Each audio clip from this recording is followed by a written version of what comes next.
This week's episode of The Clear Out was recorded on the 22nd of March 2022 at home in Wicklow. That's the equinox, isn't it? Equal daylight, equal night. Anyway, this week's episode, it focuses on a few different things, but basically it's a journey from objectification, prompted by a tweet I saw on Twitter about male objectification, as in men being objectified by a woman, and her saying, "You can't accuse me of that." And I thought, can't I? Let me try.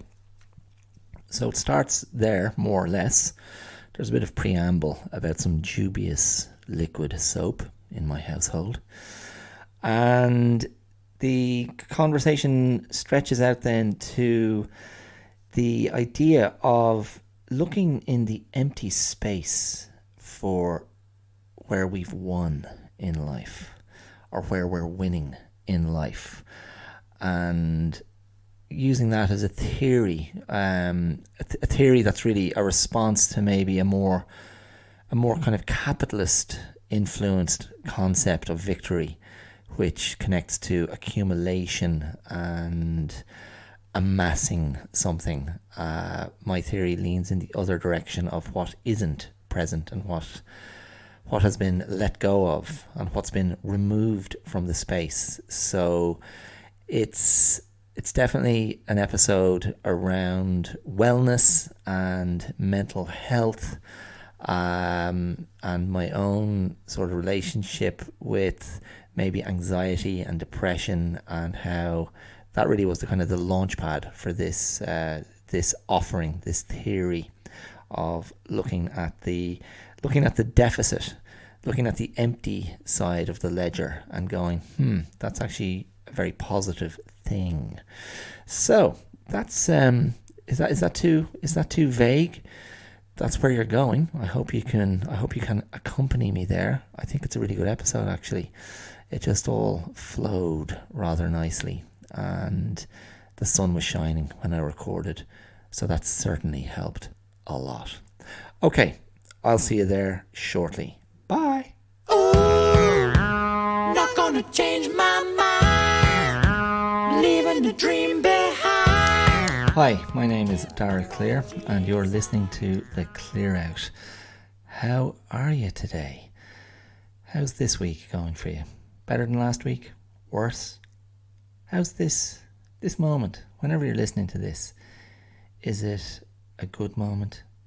Have you just left some crappiness behind? Or have you some crappiness to look forward to? Because maybe you're a masochist. Maybe you've got some strange peccadillos. And crappiness is your thing. Or maybe you just have a little baby, and you have to deal with nappies, or diapers, as they like to say in the US. The sun is beating down, and I'm looking out the window, and I'm getting a bit of that sunshine coming in, and it's rather lovely. It's really delicious, in fact. The much needed, I would say. We've had quite a lot of rain this month. Hasn't been so lovely, and it's been colder than February. Good place to start always with an Irish person. Let's start with the weather. Oh, now it's been fresh. It's been fresh for March, and it was, February was soft. Conundrums. The months not doing what they should. Did I use this phrase last week or the week before? March, many weathers. I've been hit with a few times this month. Anyway, the weather is lovely at the moment, and I would probably prefer to be just out in the garden cleaning up some leaves, or perhaps even applying the first cut of the season to the grass. I can dust off the lawnmower, maybe throw a bit of oil into it, and hopefully it's still working after its winter layoff. It's getting to that time, the combination of here's it. Here's a little formula. The combination of the sun and the rain and the time of year equals abundance, an abundant growth, fierce growth. Can't keep up with it, lads. We're not there yet, but we'll get there. There's a reason this country is so green, and that's merely the colour. I'm not talking about green policies or green energy, green directives, green outlook, green sensibility. I'm merely talking about the colour of the grass and the trees and the plants. Ferociously green. And that's actually a nice colour. It's very soothing. It's like the baize of a pool table or a snooker table or a billiards table. Although sometimes they're red, aren't they? Not quite so soothing. You think red, you might think Hitchcock, you might think De Palma, you might think Almodovar. I'm sure I've mispronounced that. I'm sure I've got the emphasis incorrect. Almodovar. Now, covered all my options there. That's a nice little English language exercise. Just get your students to stress each syllable in turn even, and see if they can hear what feels most natural. Computer.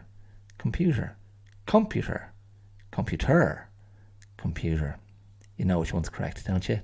That's because you're probably a first language speaker of English, and it all fits into a nice little place in your brain. It's an interesting thing, that, isn't it? Language acquisition. I remember there's a movie, not a great movie, one I don't think I watched in its totality, but there is a movie, I think it's called The 13th Warrior. Would that be right? Something like that. 90s, I think. Antonio Banderas, and he somehow fetches up in Scandinavia as a prisoner of Vikings. But there's quite a nice sequence in the movie where he's like lying by a campfire at night, and he's just trying to make sense of what the Vikings are speaking. And so I'm not sure what that would be. What would Vikings have spoken? An earlier form of Danish, or the Finns, the Swedes, and the Norsemen, so Norwegian. Norsemen, that's really what we think of, isn't it? Originally the Vikings were the Norsemen, so maybe an early version of Norwegian. And I've no idea what are Norwegian, Finnish, Swedish and Danish. How similar or dissimilar are they? I gather Danish is very tricky, but Danes are so courteous and obliging and thoughtful. All of them seem to speak beautiful English, so it's like, oh, don't worry, we'll speak English. I say tak, which I think is Danish for thanks. In any case, Antonio Banderas has this sequence where he is just trying to follow the conversation, and I can't remember if they use subtitles or not, but gradually it's just this sort of slow penny dropping when his brain starts to wrap its head around certain words and phrases, and it's from an English teacher's point of view, or a language teacher's point of view, it's kind of cute. It's kind of a cool sequence, and isn't it interesting? Like that's all it is really. On one level, it's just the brain becoming used to sounds, making the correct connection between sound and meaning. Cats and dogs do it, but they just follow the tone of your voice, do they? Good boy. Diddly booty boo. All those sounds we make for babies, that cooing and oohing and ahhing, we're not actually saying anything. We're communicating an emotion. We're communicating love, care, interest, concern, that kind of thing. So it starts there. It's such a primal thing. So I feel I could communicate really effectively with babies all around the world, regardless of culture, language, whatever the other barriers might be. There's a thought. There's a thought. Maybe we should all Maybe we should all go back to that form of communication when faced with conflict, when faced with that disjunction, that disharmony. Maybe we should just revert to baby language. Maybe we should just start crying when we're upset, wailing at the top of our lungs. And when we're happy, we can giggle and google and gurgle. And maybe we can just try and soothe each other with shh, shh, shh, shh, shh, shh, shh, shh. That'd be a quick way to get a slap in the face or a kick in the groin, perhaps. Not to go to a violent place. That's not really the outcome we want. But anyway, some people might feel patronised. Should you take that approach? And what else is, patronisation in that sense, being patronising or condescending, when you drop in your loves and your pets and your dears and your childs. Look, well now, thanks for, pet. What? Go on now. You poor little thing. Excuse me? Yeah, it's very unambiguous, really, isn't it? You hope at a certain point, people will stop patronising you, stop making assumptions about your limitations. But it's hard not to, I suppose, on some level. We're all human. We're all capable of judgment, instant character assassination. Now, speaking of such things, where do I want to start? I mean, I have started, but where do I want to continue? I love the hand soap in the bathroom here at #blessed. We have two bathrooms. One is an ensuite, if you'll pardon my French, and that is the lesser used of the two bathrooms because it has a shower that does not work. Frustratingly, there's some issues with the filter system in this wonderful abode, and it seems to kill one of the showers. The filter system can't cope with what's coming through the water, and then the shower unit gets clogged, and the same shower unit is in the other shower, and it doesn't affect that one for some reason. I think the source of the water comes from a different pipe, and it's not dragging sediment or whatever into it. Anyway, whatever. So the one that's more used by all of us, it has a little dispenser, a little hand pump dispenser. What am I trying to say? That's a bottle of hand soap with a little pump on it. Now, I'm speaking about it in very general terms because it's recycled, not the hand soap. And this is where my train of thought is going. But the bottle is the vessel in which the hand soap resides. And I love the smell of it. I'm just going to smell myself here. This is not a visual medium, so I have to give you the audio. Here comes the sniff. The hand is approaching the microphone, and here comes my nose to sniff. Yeah, on the other hand, I don't know what it is about that. It's floral, but it is to me anyway, it's of unknown progeny. I don't know where it came from. And I was just washing my hands down there before coming in here to record, and I thought, unfortunately, to look at this hand soap, it really isn't very attractive. My daughter has a habit of removing the labels from these, like shampoos and bottles of liquid soap, and so I've no idea what was on it before, but I'm looking through a clear plastic container, and rather unattractively, the liquid soap has a greyish, kind of creamy-ish, almost translucent tinge to it, and it's hard. I was going, oh, it does bear a rather unfortunate resemblance to sperm, or semen, I should say, more accurately. I know this is not where we wanted to go. However, I've gone there And I was just thinking, well, where does this come from? It doesn't come from me, and I'm the only man in the house. Unless the rooster is sneaking in at night to do unspeakable things to that little soap dispenser. And then I thought, wait, maybe my wife has taken a lover and he has incredibly fragrant semen. Floral.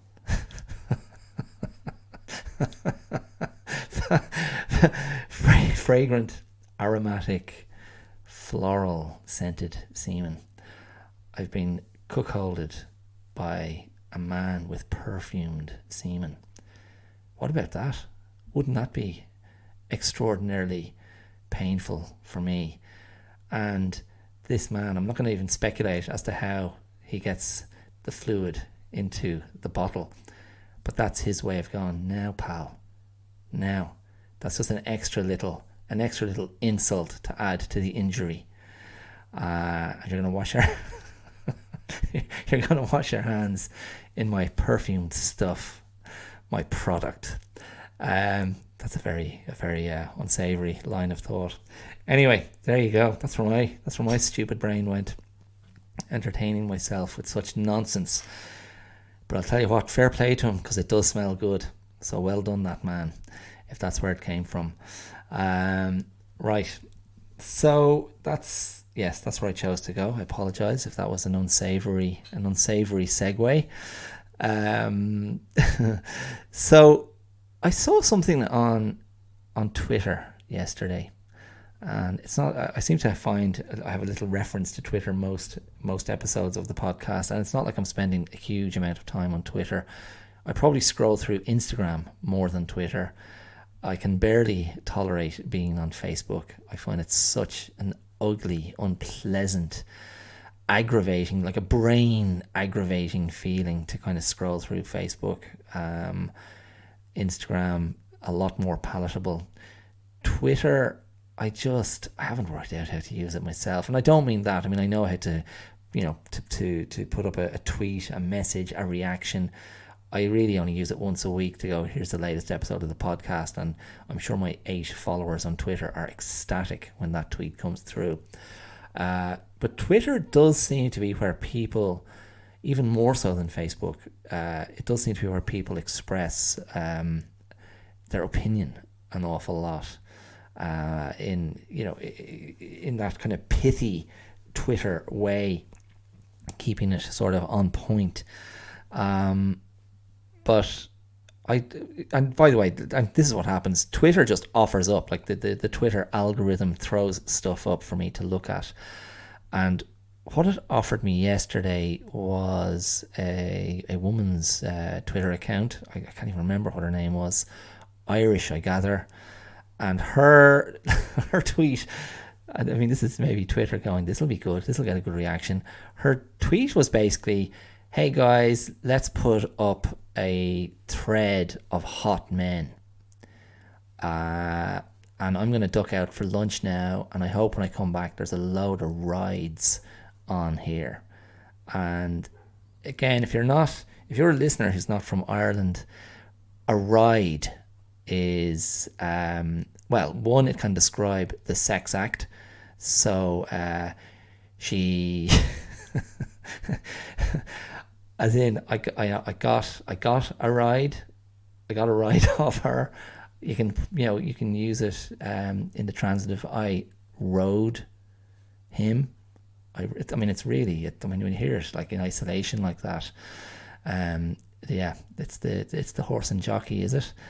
Or is that an English pub I never went into? But the ride, and you take from the ride the sex act, then you get someone is a ride. Oh my God, he is a ride, or she's a ride. In fact, I just had a flash. I remember I wrote to my daddy. I wrote to my father when I was 14. Now this is going to really open up a window here. My father spent some time in New York in the late 80s. He went over and had work. He worked there for about 6 months.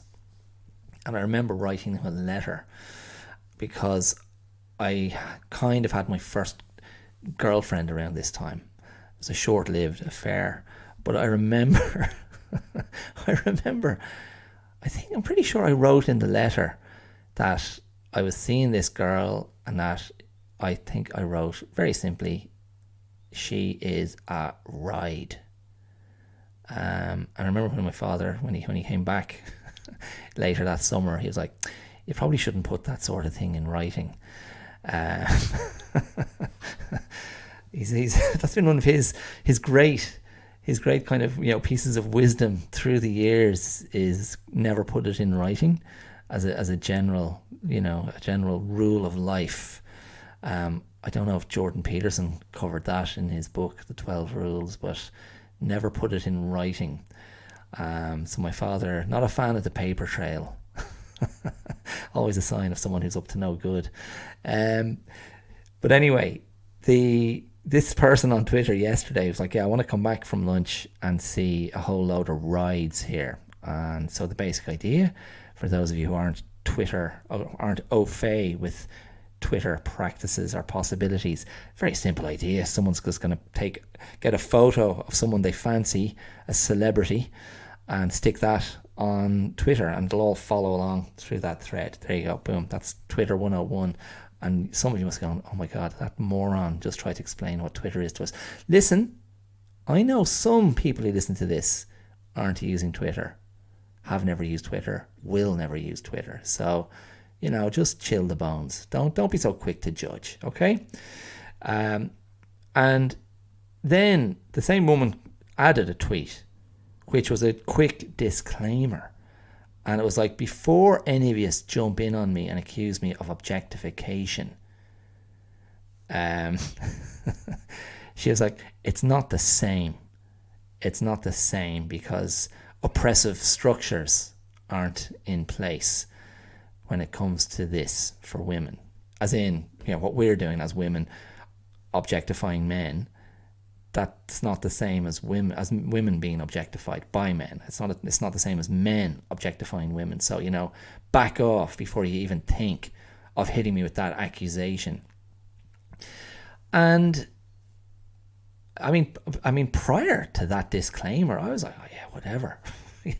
Live your life. I was kind of curious to see who's considered hot. And in fairness to her, she put up a photograph of the actor Alexander Skarsgård, who is Stellan Skarsgård's son. Stellan Skarsgård, if you don't know, what would you know him from? He was one of the professor figures in Good Will Hunting, who sort of took Matt Damon's character under his wing. He was also the oil rig guy who was badly injured in Lars von Trier's Breaking the Waves, and then from his hospital bed tells his wife, go out and take lovers and come back and tell me about them, because I'm no good to you anymore. He's been in lots and lots of things. In Denis Villeneuve's Dune, which I rewatched, he's a Brando-esque, fat, bald, ominous figure lurking in the shadows. Brando from Apocalypse Now, obviously. Anyway, whatever. His son, Alexander Skarsgård, is tall and lean and blonde and very good looking in that Scandinavian way. He has quite a funny little part in Succession, the HBO series that's kind of a version of the Murdoch story, the massive media empire family. Anyway, whatever. She put up a photograph of Alexander Skarsgård in very kind of casual gear, sort of a shiny tracksuit type jacket, jeans, holding a baby. I don't know if it was his baby, presumably. Holding a baby in one hand, drinking a bottle of beer in the other, and looking all cash and all kind of dad loved up. Anyway, grand. That was her example. And then lots of other examples followed of just, hunky, spunky, chunky men. Mainly all very kind of conventionally handsome, studly kind of guys. A lot of actors, a lot of very chiseled guys in their 20s and 30s. And some in states of undress, displaying fantastically cut and ripped physiques. Others just wearing nice clothes and nice hair and nice smiles. Anyway, whatever, grand. But I was kind of thinking that disclaimer of, you can't say this, don't call this objectification, it's not the same. And I just kind of thought, well, no, hold on a second, lads. I mean, it is. Now, we're not going to get into this debate. I don't want to get into this debate about, I've spoken about female objectification before in an earlier episode, and the pressure to conform to certain expectations of beauty, femininity, female sexuality, etc., and how that's, that is, I believe, I do recognise that to be a very oppressive element in many aspects of society and popular media, and feeding into certain stereotypes about femininity and female beauty, etc. But in the context of this conversation, I just think, now hold on a second, you can't say our objectification is different to your objectification. And I was thinking, if I put up a thread, like if I had any following of note on Twitter, and I put up a thread going, hey lads, why don't we put up a little thread of hot women, and I'm stepping out to lunch, and when I come back, I hope there's a whole thread of absolute rides on here.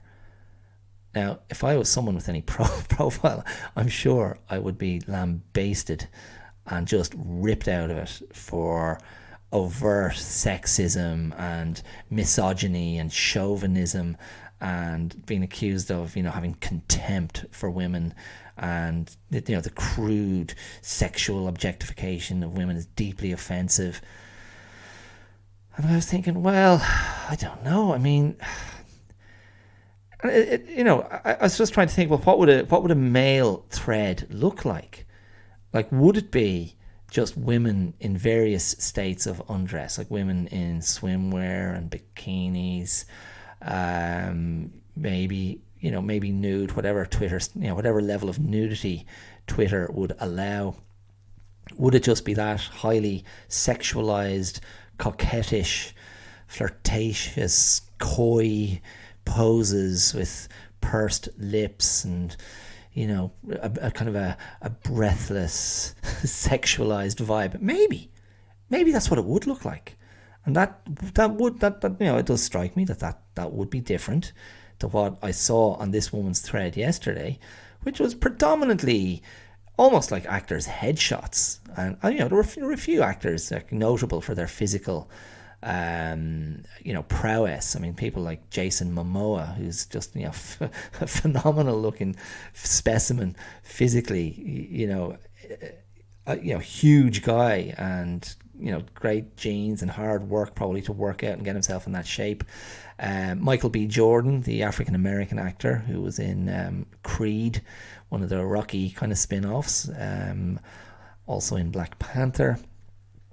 He was there with his top off because it was a scene from Creed, and he was in his boxing briefs.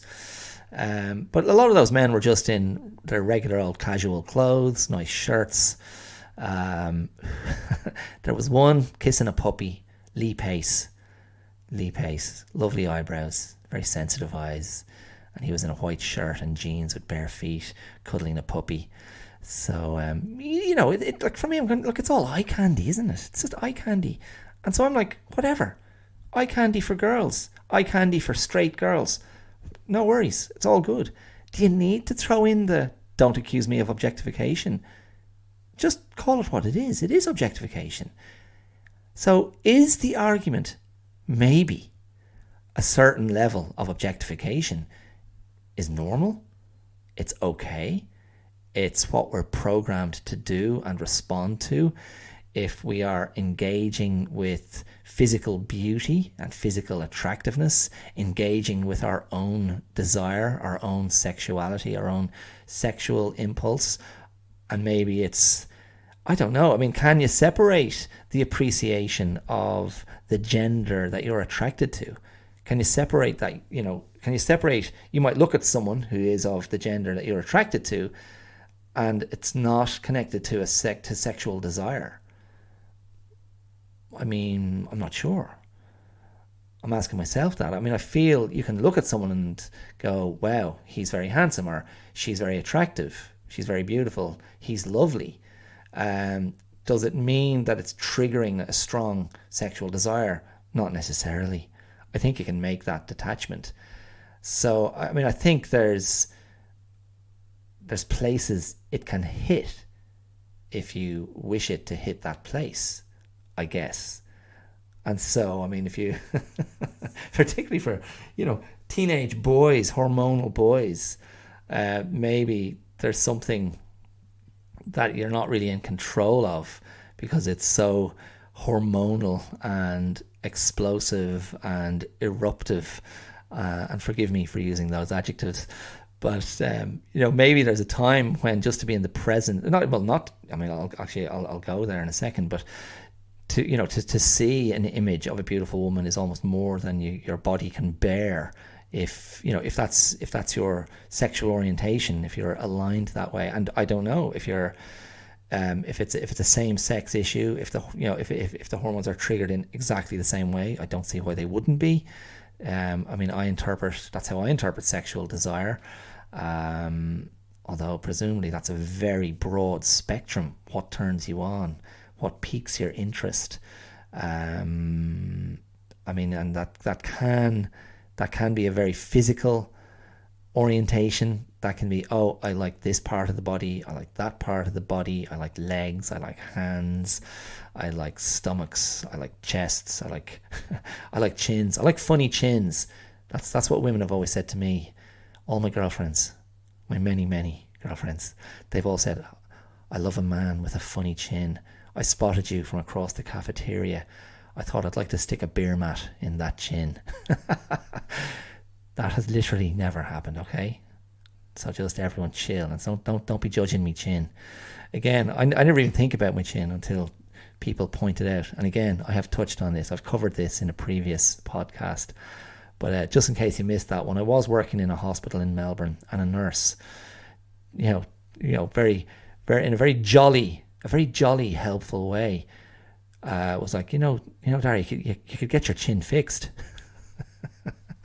And presumably thinking of the handful of very adept plastic surgeons that were plying their trade in the hospital. The cosmetic surgeons, I have to say, I didn't warm to them. They weren't very nice guys. And there were two guys in particular. Oh, and one female surgeon too, and they were all pretty frosty. Really, they ticked that A-type personality box to a very extreme degree. Very precious. Whereas some of the general surgeons who were dealing with different parts of the body, maybe bums and things, they were, they and this is not to cast aspersions on how they did their job, which was absolutely to the highest levels of professionalism, but something about their sense of humor and their general disposition was much more akin to butchers.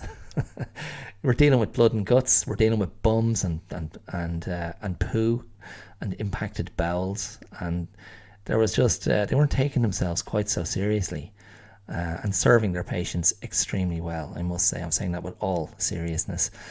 The things I've seen. It's not like Rutger Hauer at the end of Blade Runner, who has that wonderful soliloquy about all the beautiful things he's seen in the universe. So it's a very short few lines, but it's so evocative and poetic and poignant and bittersweet as he's really living out his last few minutes of existence. And that's his last 3 words: time to die. When I say the things I've seen, I wish it was in the realms of Roy from Blade Runner. I wish I was talking about sunbeams in outer space, rather than impacted bowels. And in fact, I'm shuddering here to remember the things I can remember, and I'm gonna move swiftly on. I did have a point I was getting to, didn't I? Did I? Oh yeah, my chin, the funny chin, body parts, things that we're attracted to. Faces for me, it was always about a pretty face. And then whatever else came with that pretty face, I was pretty relaxed about. Like I still feel that way, more or less. Healthy. I mean, healthy. Just give me a healthy, happy body. That's what we all want, isn't it? But it depends what you've been primed for. It depends what your own vibe is, where you locate your own sense of attractiveness, I suppose. I don't know. I mean, for me, and I'm coming to the end of this section because I did have something else I wanted to talk about, or maybe this can fit in nicely.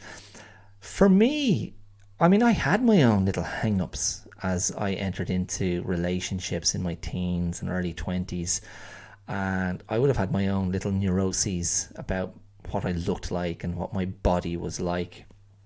And I certainly never saw I'm just laughing at the possibility, the idea that I would have seen myself. I never saw myself as a player of any kind. That wasn't where my confidence was located. I mean, it was a much more, a much more innocent, naive, open kind of confidence I had. Very trusting, very open. Probably never cool, particularly, never dangerous, never edgy, and therefore not attractive to large swathes of young women.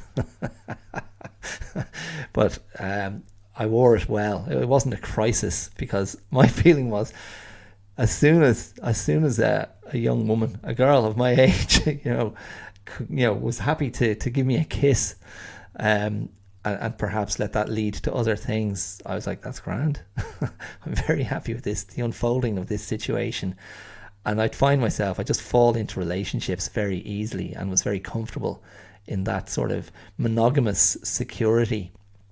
And I think a lot of very healthy relationship learning happened within those relationships.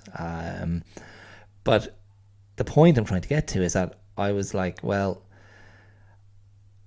this person who has given me a seal of approval, a stamp of approval on some level, I'm not going to fixate or be hung up on what I feel are my physical inadequacies, or my shortfall physically, aesthetically. I'll just focus on the fact that I've been accepted by this one person. And I don't know if that makes me sound like profoundly insecure, to be just like delighted like a puppy dog. Oh, you like me? Lap, lap, lap, lap, lap, lap, woof, woof, woof, woof. And I kind of piddle on the floor in excitement. Or that I was able, very luckily, to switch to something that was, I feel, I mean, the positive side of that was I managed to switch to something that was integrally quite healthy. And, I mean, let's not forget, I am talking primarily about, my physique, the physical body, my looks, different body parts. And I just my brain really never went to that place of, oh, what do they think of this part of my body or that part of my body, or what I look like. I mean, I had insecurities that were much more prevalent in other areas, and lived in a much more emotional space, and much more about the, about myself and who I was as a person. And that was a much rawer, more vulnerable area for me. And, to a large extent, it's, that is still where, that's still where my sore spots or my sensitive spots would be. And, it's not like my body is radically different now than it was. I mean, maybe I'm lucky to be able to say that, I suppose. A little bit of middle-aged weight gain, a lot more hair. But apart from that, I don't know. I mean, much the same. I probably come from skinny stock. My father's wiry, not particularly tall, wiry. That's probably what I fit into. I don't know. It's so hard. You can't be objective. It's very hard to get a real sense of what you look like, and it's not something I've ever really obsessed over. So I don't know what the conclusion to all that is. I just felt like, here, listen, missus, come on. it is objectification, and maybe your objectification looks different to straight male objectification, but just call a spade for God's sake. You're saying, I want to come back and see a bunch of rides here, a bunch of gorgeous, good-looking men. It is what it is, fine, enjoy. Why not? Why not look at beautiful people and have a laugh? And, with all the other women who are posting on your thread. It's pretty innocent stuff. And maybe then you can argue, well, yeah, it is innocent enough, I guess. Although, let's not kid ourselves. There are young men growing up who feel very insecure about how they appear and are looking at these examples of masculinity and these incredible sort of physiques of a majority of modern, film and TV actors who have, incredible regimes or personal trainers or, dedicated time, money and help to get themselves into those shapes, not always very realistic. So, I don't know. For me, and my own relationship with sport and exercise, it's always been, what can you do with your body more than what it looks like? I try to take care of myself, and certainly there's an area of my personal vanity that's connected to trying to look reasonably, fit and well and healthy. And then if that becomes something that's attractive, great, lovely. But what's that mean? My wife and I are together nearly 21 years. As long as she finds me attractive, hey, that's all that counts. That's all that counts. Yeah, as long as my wife finds me attractive. Answers on a postcard to that one. So I tell you what I was interested in, though, talking about today, apart from all of that,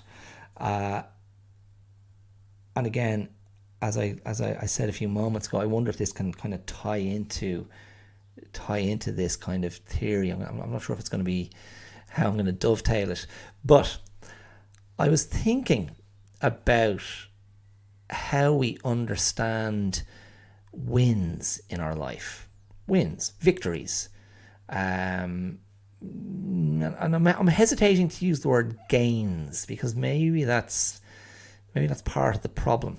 So if I apply a sort of a Marxist structure of everything relating to kind of capitalism and wealth accumulation and social advancement via those means, I think it conditions us to think of wins always appearing in the correct side of the ledger that shows your in profit balance. So not the debts, not what you owe, not the red. We're talking about the black, and we're very conditioned to go, what have I accumulated? What have I amassed? What have I gained? And for me, that becomes a very single note idea of victory, and a very single note idea of winning or thriving or doing well. So then it comes back to wellness as ever. This stuff always, mostly it always comes back to wellness and how we think about wellness, being well. And it's not like I'm particularly fond of the word wellness, because these words get appropriated and they become a bit meaningless. But it does connect to feeling happy. It does connect to feeling positive. It does connect to feeling like you're in a good place with yourself, or enjoying a good relationship with yourself, and therefore being in a better position to do well with other people and in other areas of your life.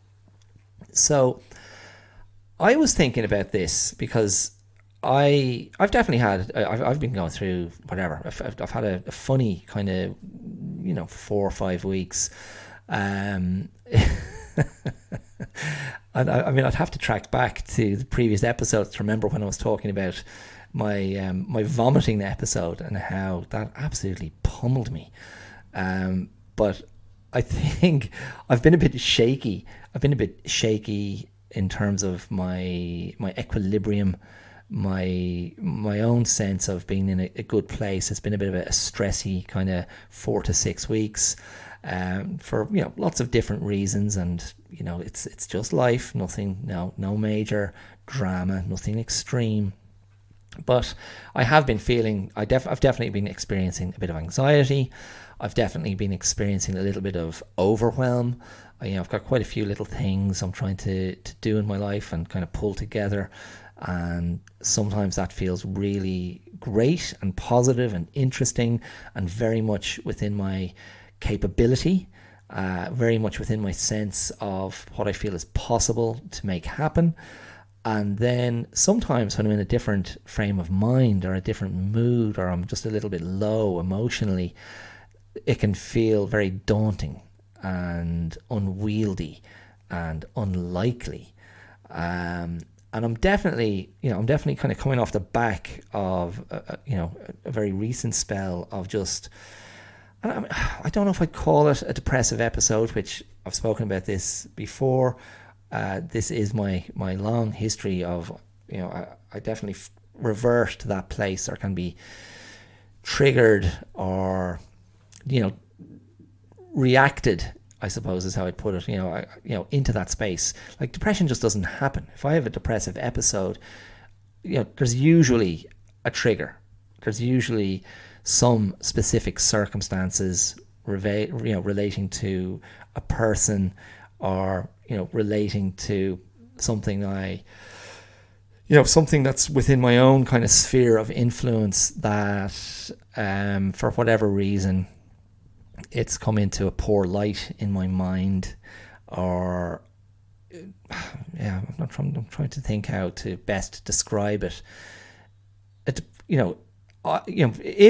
we put depression and anxiety, or stress, and I mean they're not equally weighted, but they're all sort of adverse states of mind.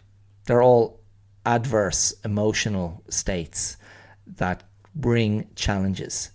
None of them come from nowhere.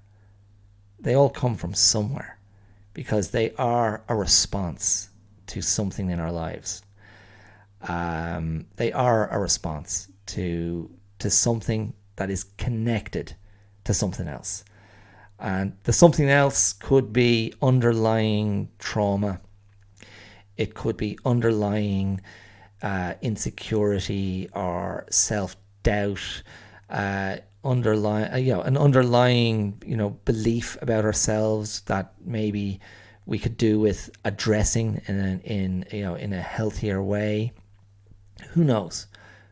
I mean, there's so many different reasons particular situations or scenarios can cause us to react into those states. So in any case, my own situation, where definitely over the last month or so, I've definitely been kind of not in kind of optimum form. And I think I've alluded to this in one or two of the episodes of the podcast. But yesterday I woke up and I wasn't in good headspace, and the entire day was a struggle. And I went through, got through the day. It wasn't as productive as I would have liked to have been. And certainly for me, I know one of the things that makes me happiest and gives me the greatest sense of satisfaction is being productive in some way. Now, exercise, exercise as I've established in previous, in how I've spoken about my own regimes and routines, exercise is central to me kind of keeping on track mentally, emotionally, physically, of course. And I do love doing exercise, and it does keep me sort of stable and grounded, and helps me sort of channel my energy in good ways. But exercise for me is often so routine. It's just so part of what I do, that on some level I probably devalue it, and I probably put a higher value and probably have a higher emotional, a higher positive emotional response to being productive in a creative way. So if I sit down and write something, like doing the podcast usually gives me a very positive feeling. If I produce something for the app that I create content for, Aura, can you feel my aura? When I do something for Aura, that's good. Whatever it might be, sitting down, writing a poem, even, and this is not in the creative, in the same area of creativity, but in the area of expression, even in my journal, to just sit down and actually try and articulate my experience, my internal experience, just to sit down and try and articulate my emotional state, my intellectual state, to try and unpack the sort of the complexity of what I'm experiencing, to try and just put it out there. I always find that it's not necessarily satisfying, but it's extremely useful. And that is a good practice. And I must say, I'll give another shout out to Sisterhood Journals. You'll find her on Instagram, but I see her putting up stuff all the time about the benefits of journaling. And I have great faith. I have great faith in that process. Again, it's if you're someone who's wired that way, if you're someone who likes to express through language and words, that's a great thing. But that might not be your bag. And some people aren't really interested in doing that. And it's like, whatever, it's not one fix for everyone, but I know that works for me. But in any case, I was thinking about it yesterday, and even in really quite a torrid headspace, I was sort of able to sort of acknowledge the positive aspect of that experience. And that takes, to me, that's very revelatory, because it shows an underlying health state that's really quite robust. Because within what was fundamentally quite an unforgiving depressive episode, I was able to go, this is actually, and I think I have referred to this before in other episodes where I've discussed how I deal with that, but it was definitely a sense. There was definitely a sense of progress where I can look at that and go, wow, this is so different how I respond now to these really, very uncomfortable feelings and very negative thought processes, and what they bring into my worldview and what they bring into my temporary belief system. Very sort of defeatist, negative, angry, frames of thinking and feeling. And in that state, to be able to go, do you know what, this is actually progress, is quite extraordinary. Because in the past, there would have been an escalation and a sort of devolution. Like, it would have devolved into a much more extreme state of self-abnegation, self-loathing, self-hatred, furious self-directed anger, disgust, rage. And there are trace elements of all of that still exist in there. They're still in the mix when I get into that headspace, but so much less than they were in the past.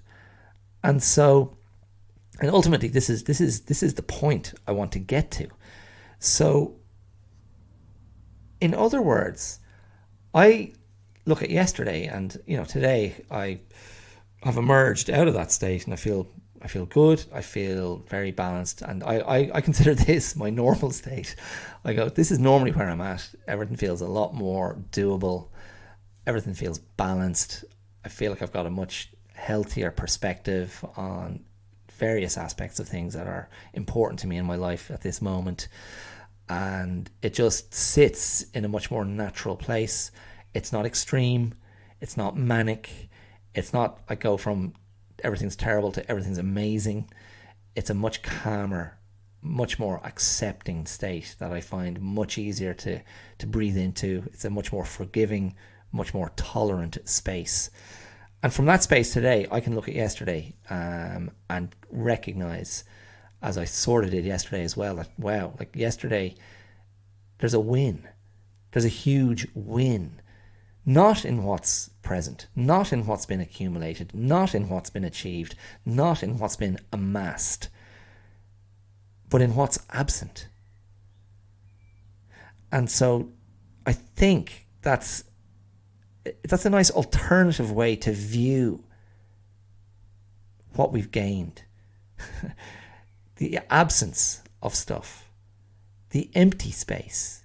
So if there's a negative ledger, that's actually empty, that there's nothing there, because you've actually managed to remove elements that used to be detrimental to your health. You've removed elements that used to be tantamount to self-harm. You've removed elements that debilitated. You've removed elements that were, part of a acted out wound. And I think that's really positive, actually. And I think it's as I say, it's a really nice alternative way to view success.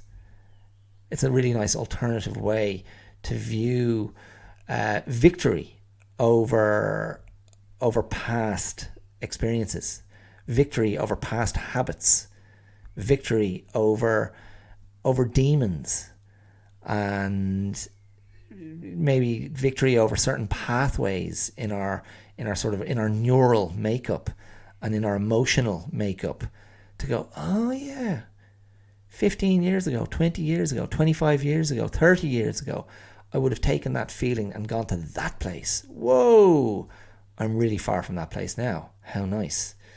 And I'm talking about the internal landscape.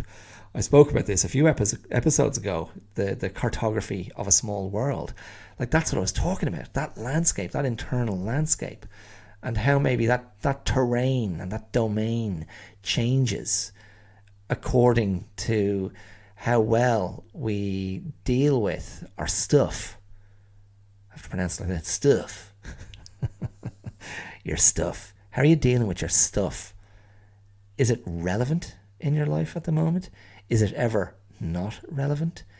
Where have you parked it? Where does it live? Is it, I don't know, do you have it living in a nice cozy place in yourself?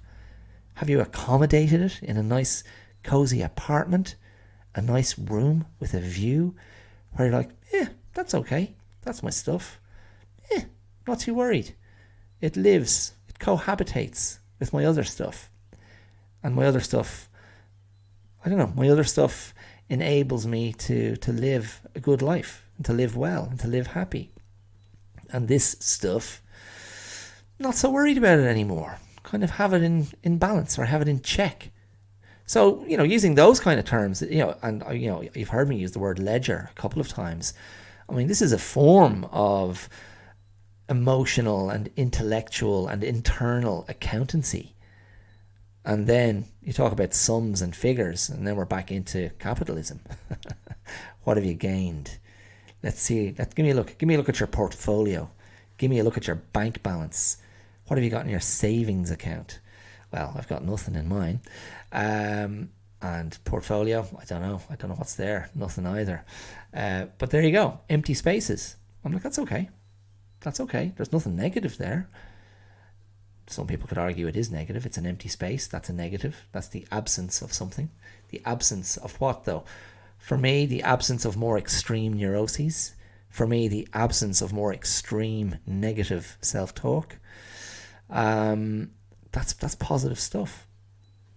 And if I think about my life, and you think, and again, we're very conditioned. I believe, I would argue, we're very conditioned to articulate what's present. We're very much conditioned to enumerate what we've got, what we have, our possessions, the things in our life we can list that are positives. And don't get me wrong, there are often times when I do that.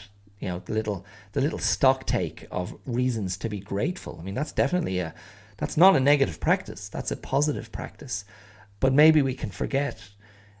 It's also good to realize what's not here. And I go, oh, well, that's good. So maybe in terms of a healthy lifestyle, I could go, well, that's good. I'll tell you what isn't here. Excessive drinking, that's not here. Smoking, that isn't here. Violence, that isn't here. Sexism, that isn't here. I mean, I'm just, I'm shooting off the top of my head here, but that can be good. That can be good to go, oh, cool. They could be very destructive things, and they're not present. That's a positive. So I suppose ultimately that's the little kind of micro, the wellness micro theory I'm offering this week is, to look in the negative space, look in the empty space, look at the deficits, and maybe go, oh, that's cool. It's great that stuff isn't here. That actually makes my life much easier. That actually makes my life much more simple, much less complicated. And then if you start talking in those terms, you can lean into this much more sort of stripped back, pared back way of thinking. Maybe a more Zen way of thinking.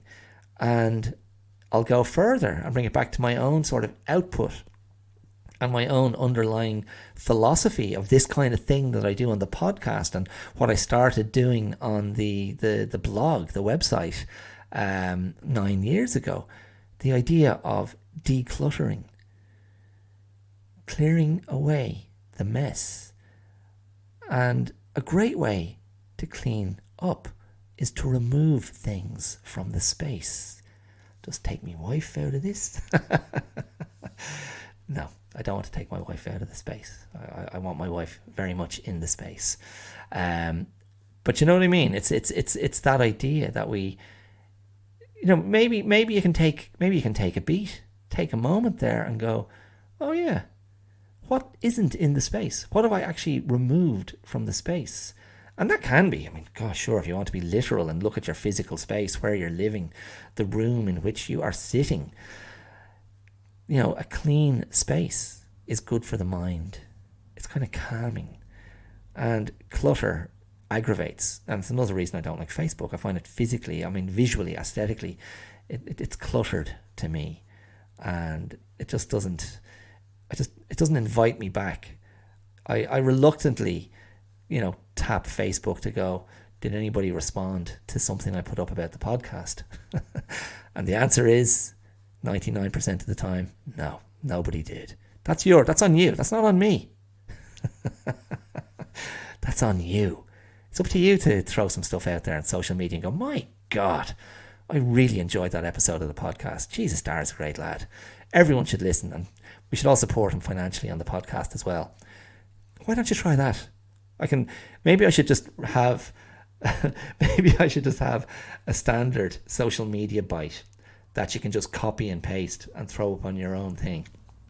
This is why I love the podcast. And I'll give you some options. It's brilliant. It's amazing. It's deadly. Dara's a ride. Oh, Jesus. Okay, listen. I kind of feel like that's it. I think that's enough for today. I'm not sure if I had anything else I want to talk about. So that's not bad. That's not bad. I went from very dubious hand soap to objectification and maybe the differences between male and female objectification. I didn't go deep into that. I didn't really want to get into stuff I've covered before. And I got into deficits, the empty space. But let me just bring it back to that point just to conclude, because it did flit across my brain briefly when I was talking about the objectification discussion, and I was talking about the how I felt in my early relationships about my body and parts of my body that I wasn't thrilled about, or what I thought I looked like, and what I might have had insecurities about or anxieties about.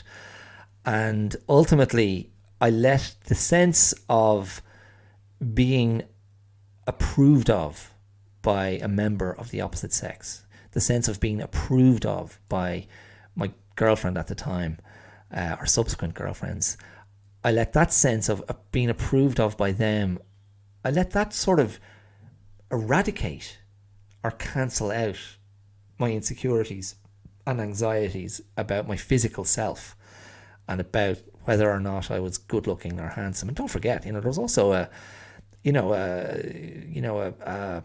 emerging or a budding actor's brain in the mix within that. Of even at that stage, I was like, yeah, acting's going to be a thing. Acting's going to feature, and your looks are definitely, you can't. There's no separation. Your looks are part of the package. What you look like, what people see, that's part of the package, and how attractive you are or are not. However that can be assessed objectively. I remember there was a guy I was in acting school with, and he took great delight in assuring me and one or two others on the acting course. It was a very small school we went to, but he took great delight in going, nah, you guys will never be leading men.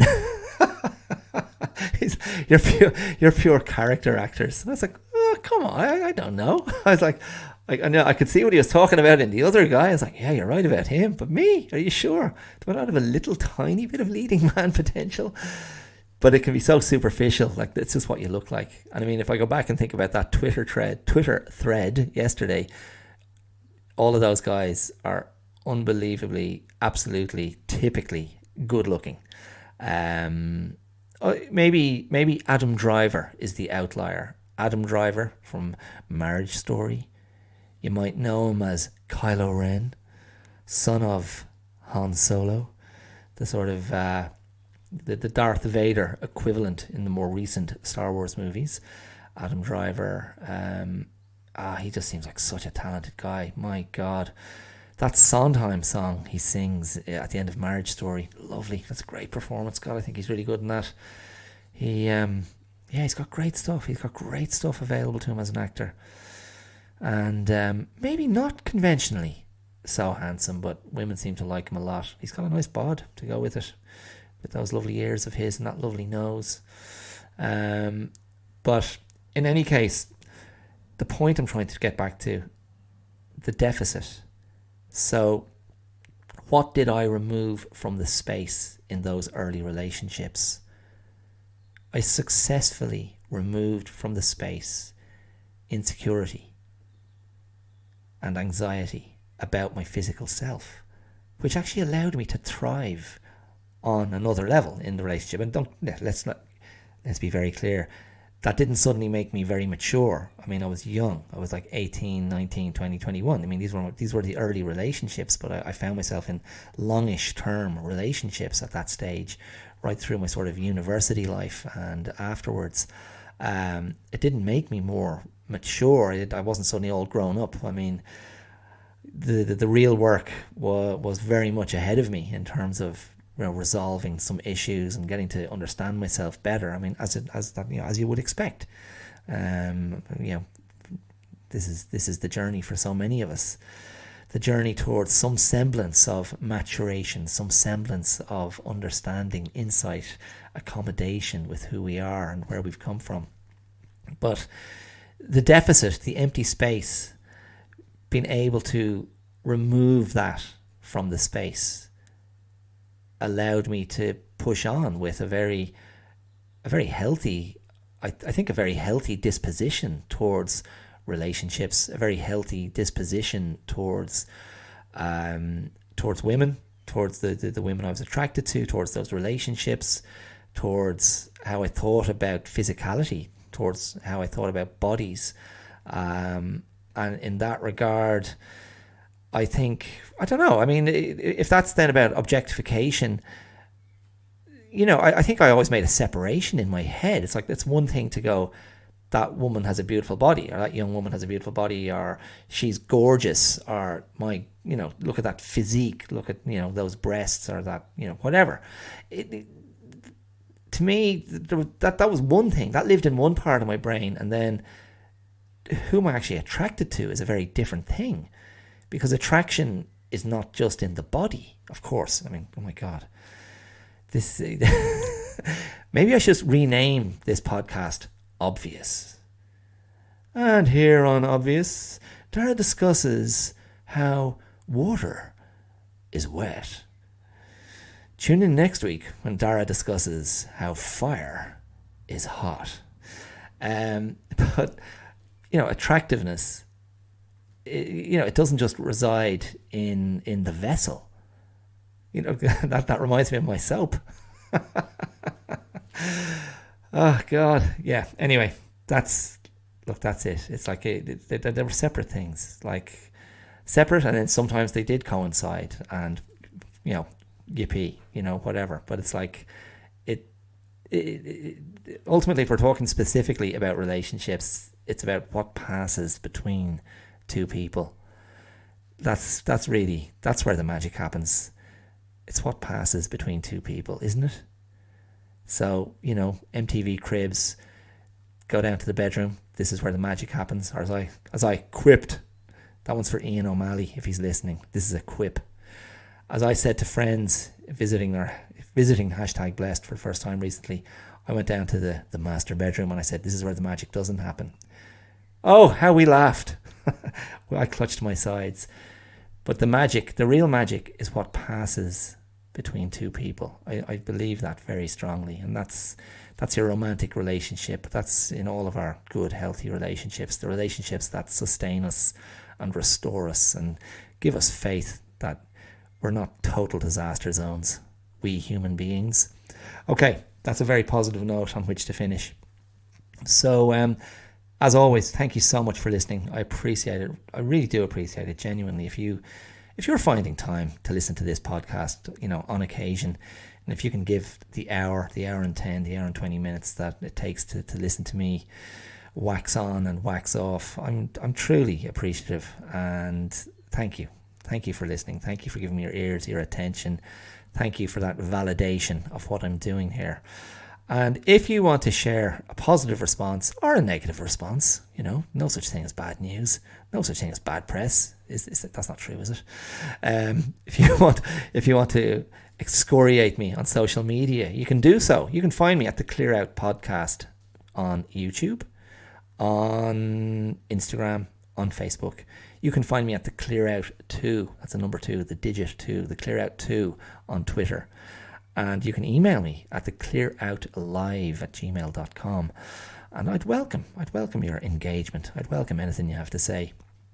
And what else? Also, if you want to support the podcast financially, throw a bit of financial love my way, you can do so using the supporter link, which will be there in the description wherever you're listening to this podcast.